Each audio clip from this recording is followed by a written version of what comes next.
अस्सलाम वालेकुम रहमतुल्लाहि व बरकातहू। अच्छा दोस्तों, आज हम आपको बताएंगे कि रोटर का जो अडाप्टर है सम टाइम वो ख़राब हो जाता है। रोटर ठीक होता है तो वो अडाप्टर ख़राब हो जाता है। तो वो अडाप्टर को रिपेयर करने का आपको इजी तरीका हम बताएंगे। अडाप्टर में ज़्यादातर चीज़ जो ख़राब होती है वो उसकी पोर्ट होती है, जो जहाँ पर DSL की केबल लगती है वो पोर्ट सम टाइम ख़राब हो जाती है, उसकी पिनें ख़राब हो जाती हैं, जो भी एक्सेट्रा है उसका। तो ये बिल्कुल ईजी है, मैं वीडियो को ज़्यादा लंबा नहीं करूँगा। तो दरवाज़ा बंद कर दें, ये मैं आपको दिखा देता हूँ। ये हमारा रूटर है। रूटर जो है ना, आज ये पिछले दिनों में दुबई में बहुत ज़्यादा बारिश हुई, जिसकी वजह से हमारा इंटरनेट चलना बंद हो गया था।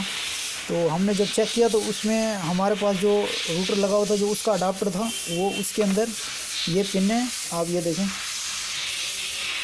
ये पिनें अंदर से मेल्ट हो गई हैं, आपको नज़र आ रही होंगी।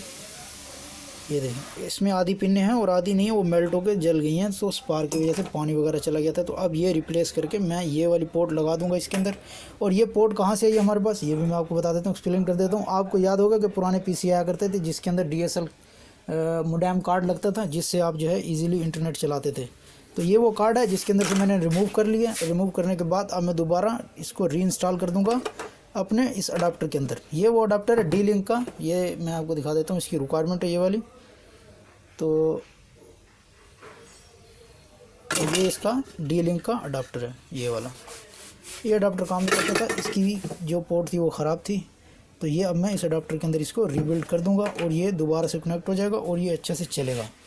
तो इस तरह की मज़ीद वीडियो देखने के लिए हमारे चैनल को सब्सक्राइब करें, लाइक करें और बेल आइकन के बटन को प्रेस करना मत भूलिएगा।